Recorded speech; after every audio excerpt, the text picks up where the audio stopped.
27 मार्च 1992 तड़के सुबह का वक्त लगभग 4 बजे केरल के कोट्टायम जिले में स्थित सेंट पायस एक्स कॉन्वेंट हॉस्टल यहाँ रह रही थी 18 साल की लड़की सिस्टर अभाया।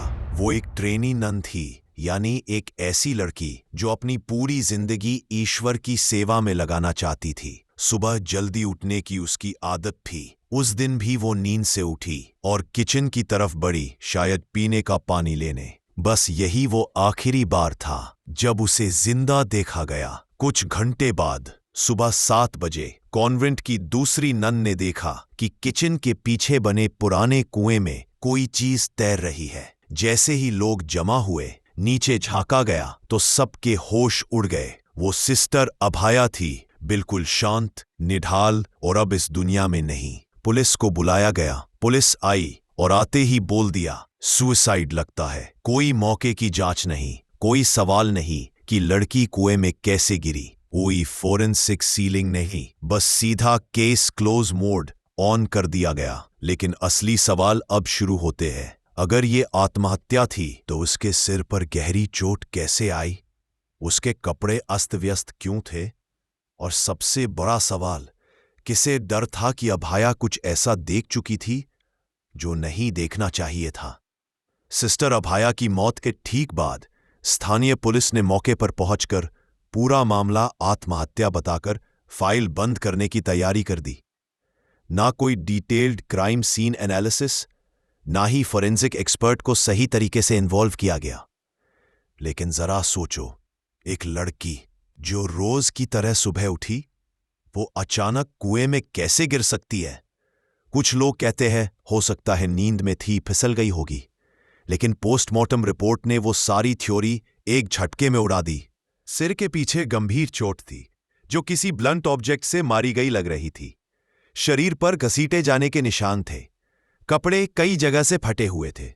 फिर फोरेंसिक ने यह भी बताया कि वो कुएं में गिरने से पहले ही अनकॉन्शियस हो चुकी थी।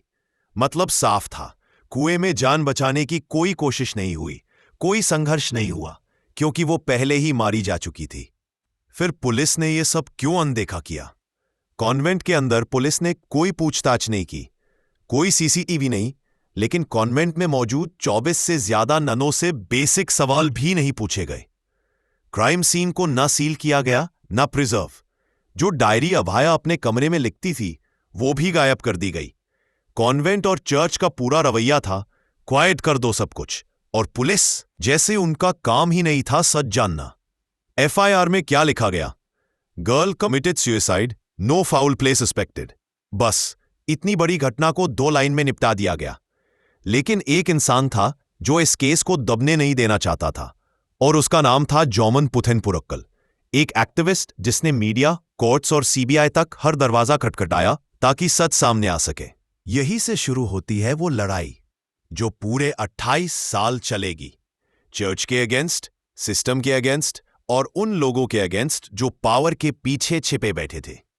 जब लोकल पुलिस और क्राइम ब्रांच दोनों ने इस केस को आत्महत्या कहकर बंद करने की कोशिश की, तो जनता का भरोसा डगमगाने लगा। लेकिन एक आदमी, जोमन पुथेन पुरक्कल, लगातार लड़ रहा था। वो अकेला था, लेकिन उसकी आवाज दमदार थी। उसने इस केस को हाई कोर्ट तक खींचा और आखिरकार 93 में केरला हाई कोर्ट ने सीबीआई को जांच सौंपने का आदेश दिया।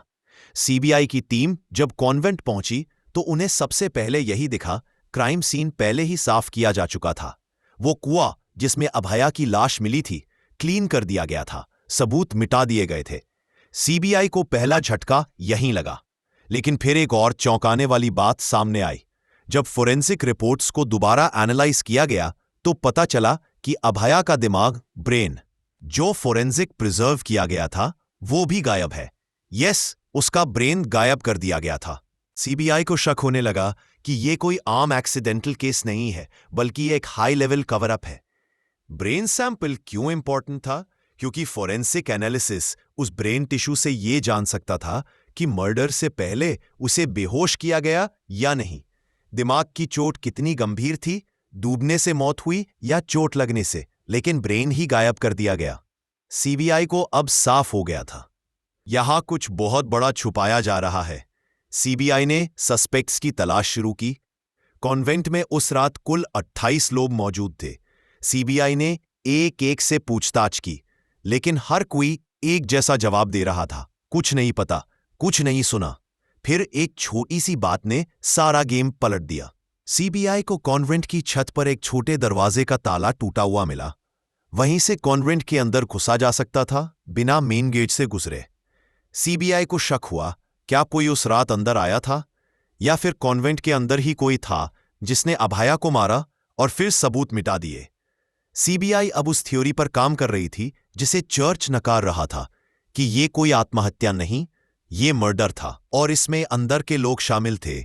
सीबीआई ने चर्च के सीनियर लोगों से पूछताछ शुरू की और वहीं से शक गया 3 नामों पर: फादर थॉमस कोटोर, फादर जोसे पुथ्रिकेल, सिस्टर सेफी। सीबीआई को अब साफ हो चुका था, सिस्टर अभाया की मौत सिर्फ एक एक्सीडेंट नहीं थी, यह सुनियोजित मर्डर था और इसमें कॉन्वेंट के अंदर के ही लोग शामिल थे। लेकिन कोई बोल नहीं रहा था, हर कोई कह रहा था हमें कुछ नहीं पता। सीबीआई ने जब कॉन्वेंट में दोबारा रीइन्वेस्टिगेशन शुरू की तो 3 नाम लगातार सामने आने लगे: फादर थॉमस कोट्टोर, एक सीनियर प्रीस्ट; फादर होजे पुत्रिकैल, कॉन्वेंट के आसपास काफी एक्टिव; सिस्टर सेफी, कॉन्वेंट में किचन और हॉस्टल की देखरेख करती थी। तीनों ने डिनाई किया, हमने कुछ नहीं किया, हम तो सो रहे थे उस रात। लेकिन सीबीआई ने आखिरकार फैसला किया, इन तीनों का लाई डिटेक्टर और नार्को टेस्ट करवाया जाए। नार्को टेस्ट बिगिंस और सारा सच बाहर आने लगता है। नार्को टेस्ट यानी वो प्रक्रिया जिसमें इंसान को ऐसा सीरम दिया जाता है कि वो आधा बेहोश आधा सच बोलने की हालत में आ जाता है। पहले टेस्ट किया गया फादर थॉमस कटोर का। सीबीआई के सामने उन्होंने जो कहा वो सुनकर जांच अधिकारी भी हैरान रह गए। फादर थॉमस ने कबूला, हाँ, उस रात मैं कॉन्वेंट में था, मैं और सैफी एक कमरे में थे। अभाया ने हमें देख लिया था। मतलब साफ था, अभाया ने कुछ ऐसा देख लिया था जो नहीं देखना चाहिए था। वो भागकर सीढ़ियों से ऊपर भागी, लेकिन तभी पीछे से फादर थॉमस और सिस्टर सैफी भी उसके पीछे दौड़े। सीबीआई रिपोर्ट के मुताबिक अभाया को पकड़कर किचन के पास रोका गया, उसके सिर पर किसी भारी चीज से वार किया गया और फिर उसकी बेसुध लाश को कॉन्वेंट के कुएं में फेंक दिया गया। सिस्टर सैफी का नार्को टेस्ट और कन्फेशन। जब सिस्टर सैफी का नंबर आया तो उसने भी अपनी पूरी कहानी कह डाली। मैं डर गई थी, उसने देख लिया था मुझे और थॉमस को, हमने मिलके उसे मार दिया। सीबीआई ऑफिसर्स खुद शॉक में थे, क्योंकि अब उनके पास वर्बल कन्फेशन, लोकेशन मैच और मोटिव, तीनों चीजें थीं। लेकिन असली ट्विस्ट तब आया जब चर्च की तरफ से इन टेस्ट्स को अनरिलायबल कहा गया।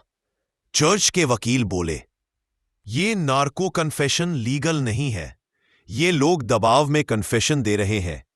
और फिर शुरू हो गया प्रेशर, पॉलिटिक्स और पावर का गेम। चर्च का इन्फ्लुएंस, एक सिस्टम का तुसुल। मीडिया पर प्रेशर डाला गया, सीबीआई ऑफिसर्स को केस से हटाया जाने लगा, की विटनेसेस गायब होने लगे और कन्फेशन को इनवैलिड साबित करने की कोशिश की गई। सिस्टर अभया का मर्डर अब एक केस नहीं था, ये एक ऐसा युद्ध बन चुका था जिसमें सवाल सिस्टम से थे। लेकिन 28 साल के संघर्ष में सीबीआई ने हार नहीं मानी। उन्होंने हर बार केस को दोबारा खोला, दोबारा लड़ा और फिर आया वो दिन जब कोर्ट ने आखिर फैसला सुनाया। नार्को टेस्ट में सब कुछ सामने आ चुका था, लेकिन फिर भी इंसाफ इतना आसान नहीं था। चर्च ने पूरी ताकत लगा दी इस केस को दबाने में, पैसे, पावर, पॉलिटिक्स, हर लेवल पर। सीबीआई की रिपोर्ट बार बार अदालत में चैलेंज होती रही, कभी एविडेंस इनएडमिसिबल, कभी विटनेस गायब, कभी इन्वेस्टिगेशन पर सवाल। सीबीआई ऑफिसर्स को हटाया गया जो अधिकारी सच सामने ला रहे थे, उन्हें ट्रांसफर कर दिया गया, कुछ पर झूठे आरोप लगाए गए। एक ऑफिसर ने बाद में कहा, मैंने इतने केस किए हैं लेकिन कभी इतने दबाव में काम नहीं किया।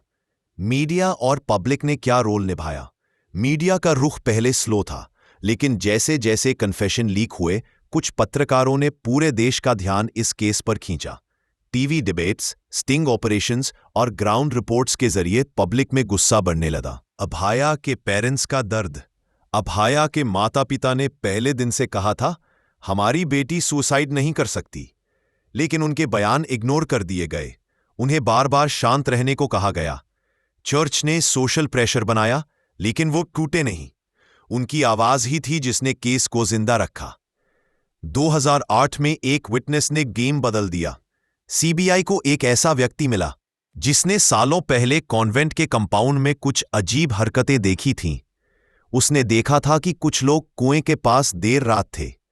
उसने नाम नहीं लिए, लेकिन उसका बयान कन्फेशन से मेल खा रहा था, और यही बात सीबीआई की केस फाइल में सबसे मजबूत कड़ी बन गई।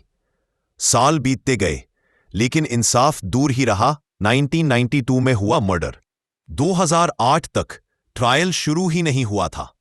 हर बार चर्च की ताकत एक ना एक तरीके से केस को रोक देती थी। लेकिन फिर आया साल 2020। 28 साल बाद 2020 में आखिरकार अदालत ने वो फैसला सुनाया जिसका इंतजार देश कर रहा था, और जो सिस्टर अभाया के माता पिता ने अपनी आंखों से देखना चाहा था। साल था 2020। केरल की तिरुवनंतपुरम सीबीआई कोर्ट में सुनवाई चल रही थी। पूरा देश इस फैसले को देख रहा था। 28 साल बीत चुके थे, गवाह बदले जा चुके थे, सबूत कई बार मिटाने की कोशिश की गई थी, लेकिन सीबीआई डटी रही। 21 दिसंबर 2020 कोर्ट ने ऐतिहासिक फैसला सुनाया। फादर थॉमस कोट्टूर को हत्या, मर्डर और सबूत मिटाने, डिस्ट्रक्शन ऑफ एविडेंस का दोषी पाया गया। सिस्टर सेफी को भी मर्डर और सबूत मिटाने का गुनहगार ठहराया गया। दोनों को आजीवन कारावास, लाइफ इम्प्रिजनमेंट की सजा सुनाई गई। 28 साल बाद इंसाफ आखिरकार मिल गया था। कोर्ट ने क्या कहा अपने फैसले में? ये एक कोल्ड ब्लडेड मर्डर था और पूरी प्लानिंग के साथ अंजाम दिया गया। ये साबित हो चुका है कि अभाया ने कुछ ऐसा देखा था जो चर्च की इज्जत को खतरे में डाल सकता था, और उसी वजह से उसे मार दिया गया। वो अभाया के माता पिता ये फैसला देखने के लिए जिंदा नहीं रहे, लेकिन वो लोग जो 28 साल तक सवाल पूछते रहे, लड़ते रहे, उनके लिए ये फैसला एक जीत थी। एक्टिविस्ट जोमन पुथेनपुराकल, जिसने सबसे पहले आवाज उठाई थी, उसने कहा यह सिर्फ अभाया के लिए इंसाफ नहीं था, ये पूरे सिस्टम के खिलाफ एक जीत थी जो हमें चुप रहने को कहता है, दबाता है, लेकिन हम डरे नहीं। चर्च का चेहरा बदनाम हुआ, सीबीआई को हिम्मत मिली, और देश को दिखा चाहे जितना भी वक्त लगे, इंसाफ कभी मरता नहीं। 21 दिसंबर 2020 को कोर्ट ने फैसला सुना दिया। दोनों दोषी, फादर थॉमस कोट्टूर और सिस्टर सेफी, अब सलाखों के पीछे है। 28 साल का लंबा इंतजार, लाखों लोगों की आवाजें, सीबीआई की जिद, और तब जाकर इंसाफ मिला। लेकिन क्या सिर्फ 2 लोगों को सजा मिलने से ये केस खत्म हो गया? कुछ सवाल आज भी जिंदा है। क्या चर्च के और लोग इस मर्डर के बारे में जानते थे? सबूत छुपाने में किन किन ने मदद की? ब्रेन सैंपल गायब कैसे हुआ और किसने किया? इतने सालों तक सीबीआई को दबाने वाले चेहरे कौन थे? ये सारे सवाल कभी अदालत में नहीं पहुंचे। ना किसी को सजा मिली, ना नाम सामने आए। अभाया का परिवार अब इस दुनिया में नहीं है। उनकी बेटी को ना इंसाफ जीते जी मिला, और ना वो दिन देखने के लिए जिंदा रह पाए। लेकिन उनकी लड़ाई ने एक इतिहास रच दिया। सिस्टर अभाया, एक नाम जो आज भी सवाल बनकर गूंजता है, वो सिर्फ एक नन नहीं थी। वो एक गवाह थी, एक सच की जानकार, और शायद इसलिए मारी गई। लेकिन जिस सच को चर्च 28 साल तक दबाता रहा, वो आखिरकार बाहर आ ही गया। शायद यही इस केस की सबसे बड़ी जीत है, क्योंकि जब पूरा सिस्टम चुप हो जाए, तब एक अकेली आवाज भी इतिहास बदल सकती है। अगर आपको लगता है कि सिस्टर अभाया को जो इंसाफ मिला वो अधूरा था, तो इस वीडियो को जरूर शेयर करें, ताकि ज्यादा से ज्यादा लोग जान सकें कि जब सिस्टम खुद जुर्म में शामिल हो जाए, तब एक आम इंसान की आवाज कितनी जरूरी हो जाती है। इस चैनल को सब्सक्राइब करना न भूलें, क्योंकि हम लाते हैं वो कहानियां जो सच में हिलाकर रख देती है। मिलते हैं अगले केस में एक और सच के साथ। तब तक याद रखो, सवाल उठाना जरूरी है, चुप रहना खतरनाक।